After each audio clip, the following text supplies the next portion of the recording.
Here's a check on stories we're following for you today on Robert Hood Radio. The National Weather Service has a wind advisory in effect for our immediate tri-state region from 10 a.m. until 10 p.m. tonight. Southeast winds at 20 to 30 miles an hour will pick up, gusts as high as 50 to 55 miles an hour. Some area meetings coming up today and tomorrow in Sheffield. The Board of Assessors has a 2 o'clock meeting today. The Select Board, a working meeting also at 2 o'clock. Northeast New York Conservation Advisory Council meeting, that is happening today from 7 o'clock on. Coming up December 1st from 10 a.m. till 12 p.m., 59 Field Street in Torrington, a drive-through food distribution to area residents. Boxes will contain fresh produce, dairy, and meat products. Also coming up December 1st at 6 o'clock, the Lee H. Kellogg School Board of Education in Cornwall at 7 p.m. Inland Wetlands and Watercourse. Zoom meeting at 7:30 tomorrow. Board of Selectmen as well. In Dover, New York, the Zoning Board regular meeting at Town Hall will be Wednesday, December 2nd from 7 p.m. until 8 p.m. Region 1 received notification that a Housatonic student tested positive for coronavirus.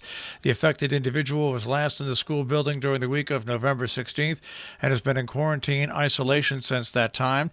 The student was identified as a close contact of the Salisbury Central student about whom you were notified on November 17th. There's been no close contact within 6 feet for more than 15 minutes over a 24-hour period with any other staff members or students. School is open today as planned. A message from Lisa Carter to Region 1 families and staff. She is writing that she wants to reinforce the need to reflect the holiday events that you just planned and plan to go through and your return to school today. The request that you follow guidelines to protect the health and safety of all students and staff. For those of you who have traveled, please consult Connecticut.gov to be aware of the current list of states that are on the travel advisory list. Please be sure to complete the travel form and be sure to quarantine or be tested upon your return from any of those states per the most current Connecticut recommendations. Distance learning is available to ensure that your children are eligible to continue their learning while they quarantine. The region urges you to make the choice if you have traveled. If and when you receive negative test results, your children may then return to school. Contact your school as soon as possible to let the staff know about your choice for distance learning. For those of you who celebrated the holiday with individuals outside of your regular pod of contacts, be sure that there's been no incidents with COVID-19 among the members of your group and with whom you and your family attended festivities. Additionally, be sure that there's been no close contact within 6 feet for 15 minutes or more over a 24-hour period with individuals who are found to be positive for COVID-19. Should you have any questions about the travel advisory guidelines or about COVID-19 in general, contact the school nurse who can help you decide about the safety of sending your children back to school. Coronavirus cases have surged 27% in the state of New York. As of Saturday, 43,615 cases were reported. The previous week had 34,272. New York's infection rate hit 4.27%, the highest since May. New York ranked 42nd among the states where coronavirus is spreading the fastest, according to USA Today. Meanwhile, 7 COVID-19 deaths were reported over the weekend in the Berkshires. The Department of Public Health said 46 new deaths were reported in Massachusetts statewide, 40 on Saturday, pushing the statewide total to over 10,000.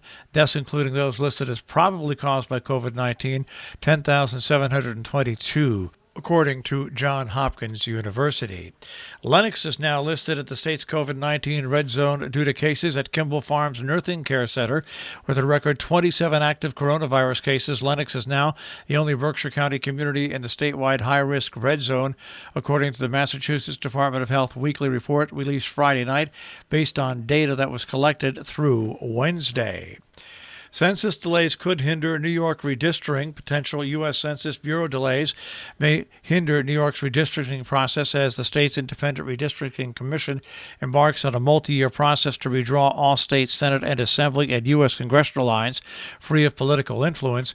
Last week, Census Bureau officials announced they cannot complete the state population totals and the allocation of congressional districts by the statutory December 31st deadline, which is expected to delay government programs, funding, and decisions based on updated census numbers. Internet Security, Smart, Savvy, Safe, Secure virtual event happening December 3rd at 5:30. Put on by Noble Horizons, co-sponsored by Salisbury Bank. The pandemic has exploded the use of the internet. You can learn how to protect yourself with Dave Hall, president of CompuWorks, explaining the latest techniques that cyber criminals use and what you can do to avoid a breach and how to recognize an attempted hack. More information at noblehorizons.org.